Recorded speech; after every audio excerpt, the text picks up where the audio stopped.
भारत और चीन इस तरह से बिना कोई बड़े शोर शराबे के वास्तव में एक दूसरे के खिलाफ तैयारी कर रहे हैं। तो चलिए मैं आपको यह सारी कहानी ऐसे समझाता हूं जैसे कोई अनजान अनसुनी सच्चाई अचानक आपके सामने रख दी गई हो। सबसे पहले चीन की बात करें, उसे आपको समझना होगा कि उसकी रणनीति हमेशा सीधी नहीं होती। वह धीरे धीरे बिना कोई ड्रामा अपनी ताकत सीमा के पास मजबूत करता चला जाता है। अभी हाल ही में चीन ने आधिकारिक तौर पर शिनजियांग तिब्बत रेलवे का निर्माण शुरू कर दिया है। यह सड़क रेल नेटवर्क LAC से बहुत करीब से गुजरता है, जिससे चीन सीमा पर अपनी सैन्य और रसदी क्षमता बहुत तेजी से बढ़ा सकता है। साथ ही G219 जैसी राष्ट्रीय राजमार्ग कवायद भी पूरी कर चुका है, जिससे PLA सैनिकों का लॉजिस्टिक समर्थन अब मिनटों में पहुंचना संभव हो गया है। चीन LAC के पास न्यू विलेजेस बना रहा है। ये केवल नागरिक बसेरे नहीं, बल्कि पारंपरिक सड़क पुलों से 5 मिनट दूर पर, जिसका उद्देश्य PLA सैनिकों को छुपकर तैनात करना व जरूरत पड़ने पर तुरंत सतह पर आना है। इनमें स्कूल, बिजली और एयर ड्रॉप पॉइंट भी शामिल हैं। ये सब शायद दिखने में शांतिपूर्ण हो, लेकिन असल उद्देश्य साफ है। जरूरत पड़ी तो कब गांवों से कमांड सेंटर में तब्दील हो जाएं। सैटेलाइट इमेजरी के अनुसार अप्रैल 2025 तक 20,000 से 25,000 PLA सैनिक नारी व शिगाटसे क्षेत्र में तैनात कर दिए गए हैं, जिन्हें किसी भी समय ईस्टर्न लद्दाख की ओर कुछ ही घंटों में भेजा जा सकता है। साथ ही विरोधाभासी रूप से वे सीमा से थोड़ी दूरी पर पीछे हटे दिखते हैं, लेकिन उनकी तैयारी, roads, air strips, anti air batteries, command posts all remain intact. जैसे नया सामान्य LAC पर स्थिरता हो, बट तैयार स्थिति में। यार, पंगोंग झील के पास चीन ने एक बड़ा पुल और लगभग 90+ मौसम रक्षित इमारतों की बस्ती बना दी है। यह मजाक नहीं है, बल्कि PLA के लिए एक स्थायी लॉजिस्टिक और नियंत्रण केंद्र जैसा डॉटेड स्टेशन है। तो साफ है, चीन ने फ्रंट लाइन पर हर वो चीज लगा दी है, जिससे अगर चाहे कुछ ही घंटों में सीमा पर पूर्ण सैन्य और रसद की तैयारी संभव हो जाए। लेकिन आपको यह मत समझिए कि भारत पीछे बैठा है। भारत ने भी अपनी चुप तैयारी तेज कर दी है, और वह भी कूटनीतिक रूप से कम दिखने वाली, लेकिन रणनीतिक रूप से बहुत प्रभावी। भारत ने दौलत बेग ओल्डी DBO के लिए एक नया 130 किलोमीटर सड़क बना रहा है, जो दरबुक श्योक सड़क को कॉम्प्लीमेंट करता है, वो भी उसी क्षेत्र में। यह नया मार्ग चौक चौराहों से दूर और चीन के सर्वेलेंस से छिपा हुआ है, जिससे सैनिक और वारफेयर इकाई चुपचाप आगे पहुंच सकती है। इसके साथ ही श्योक नुब्रा क्षेत्र में 2 न्यू बेली पुल बनाए गए हैं, जिसे सेना के इंजीनियर्स ने तेजी से लगाया, ताकि ठंड में भी पुल न टूटे और आवाजाही बनी रहे। बस इतना ही नहीं, प्रोजेक्ट्स जैसे जोजिला टनल 14 किलोमीटर लंबा, श्रीनगर ले लिंक, जेड मोर टनल और शिंकुला टनल जैसे टनल्स अब निर्माणाधीन हैं, जो पूरे हिमालयी क्षेत्र को ऑल वेदर बना देंगे। और ITBP ने LAC के पास 190+ बॉर्डर आउटपोस्ट्स BOPs बनाए हैं, जहां हर BOP पर लगभग 200 सैनिक तैनात होते हैं और महीने में 10+ पेट्रोल मैंसुअली होते हैं। BRO लगातार सभी BOP तक मोटर योग्य पक्की सड़कें बना रहा है।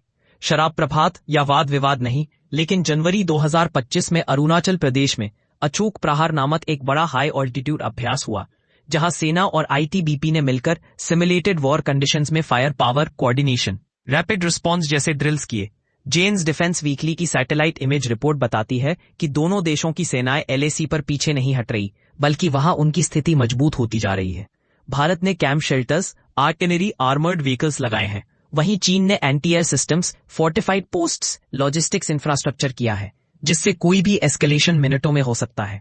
आप में से कोई कह सकता है दूध का दूध पानी का पानी। अभी चर्चा शुरू हो रही है, कुछ समझौते हुए हैं, पर सच यह है कि अक्टूबर 2024 में भारत चीन ने कुछ फ्रिक्शन पॉइंट्स डेप्सैंग डेमचौक पर पेट्रोलिंग पुनः शुरू करने पर सहमति की, जिससे पब्लिकली लगना था कि स्थिति धीरे धीरे सामान्य हो रही है। लेकिन जेन्स जैसे विश्लेषकों कहने पर पता चला कि यह सिर्फ सतही डिसएंगेजमेंट था। दोनों सेनाएं इलाके में कई जगह अभी भी उसी ताकत और तत्परता के साथ है, केवल पोजीशन थोड़ी बदली है, चाल ढाल नहीं। अगस्त 2025 में SCO समिट में मोदी और शी की मुलाकात हुई, जहां दोनों देशों ने हम विरोधी नहीं साझेदार है की बात दोहराई। बॉर्डर मैनेजमेंट एक्सपर्ट ग्रुप्स, यात्रा वीजा इजी, ट्रेडिंग रिज्यूम्स जैसी बातें सामने आई।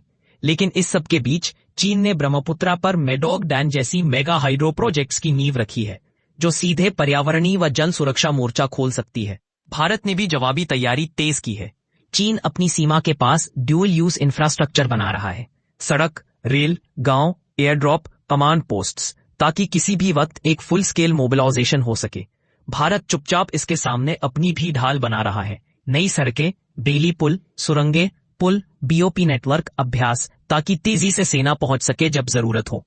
किसी भी छोटी घटना से लड़ाई तेजी से भड़क सकती है, क्योंकि दोनों देशों ने जमीन पर ऐसा ढांचा तैयार कर रखा है जो प्रभावी, तेज मोबिलाइजेशन और रणनीतिक डेप्थ को सपोर्ट करता है। अब सवाल यह उठता है कि भारत इस चुनौती से कैसे निपटेगा। एक रास्ता है अकेले दम पर ताकत बढ़ाना, दूसरा रास्ता है अंतर्राष्ट्रीय गठबंधनों में शामिल होना। भारत ने क्वाड यानी अमेरिका, जापान, ऑस्ट्रेलिया और भारत का समूह में सक्रिय भूमिका निभाना शुरू कर दिया है। इसका मकसद साफ है, हिंद प्रशांत क्षेत्र में चीन की दादागिरी को रोकना। हालांकि क्वाड अभी तक उतना मजबूत सैन्य गठबंधन नहीं है जितना नेटो है, लेकिन ये शुरुआत है। भारत ने रूस और फ्रांस जैसे देशों से भी अपने रिश्ते मजबूत किए हैं। यही कारण है कि आधुनिक हथियार, मिसाइल और तकनीक भारत के पास आती जा रही है। अब जरा सोचिए, चीन क्यों इतनी तैयारी कर रहा है? क्या सच में वे युद्ध चाहता है? इसका सीधा जवाब है, चीन हर हाल में चाहता है कि भारत डर में रहे। उसे पता है कि अगर भारत आत्मविश्वास से भर गया तो वह एशिया में उसका सबसे बड़ा प्रतिद्वंदी बन जाएगा।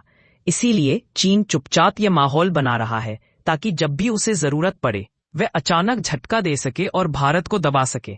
लेकिन चीन की ये चाल भारत समझ चुका है। गलवान की घटना ने भारत की आंखें खोल दी है। उसके बाद से भारत ने चीन पर भरोसा करना लगभग छोड़ ही दिया है। अब कोई भी वार्ता हो, भारत सतर्क रहता है। सैनिक तैनाती भी पहले से ज्यादा है। अब भविष्य की तस्वीर देखें तो दो संभावनाएं सामने आती है। पहली, चीन और भारत आपस में बड़े युद्ध की ओर न जाकर छोटे छोटे टकराव करते रहेंगे। चीन दबाव बनाएगा, भारत जवाब देगा, लेकिन बड़ा युद्ध नहीं होगा। दूसरी, अगर कभी किसी कारण से हालात बिगड़ गए तो दोनों परमाणु ताकतों के बीच एक बड़ा संघर्ष छिड़ सकता है, और ये सिर्फ दोनों देशों के लिए नहीं बल्कि पूरी दुनिया के लिए खतरनाक होगा। भारत के लिए सबसे जरूरी है कि वह हर मोर्चे पर तैयार रहे, चाहे सीमा पर हो, समुद्र में हो, आसमान में हो या साइबर स्पेस में। भारत को अपनी आत्मनिर्भरता भी बढ़ानी होगी। अपने ही देश में आधुनिक हथियार, ड्रोन और मिसाइल बनानी होंगी। और हाँ, भारत को अंतर्राष्ट्रीय मंच पर अपनी आवाज और बुलंद करनी होगी। दुनिया को यह समझाना होगा कि चीन सिर्फ भारत के लिए नहीं बल्कि पूरी दुनिया के लिए खतरा है। तो दोस्तों, कुल मिलाकर बात यही है कि चीन चुपचाप अपनी तैयारी कर रहा है, लेकिन भारत भी हाथ पर हाथ धरकर नहीं बैठा है। आने वाले वक्त में यह टकराव किस दिशा में जाएगा, यह इस पर निर्भर करेगा कि दोनों देशों की राजनीति और रणनीति किस राह पर चलती है। अपना कमेंट जरूर करें।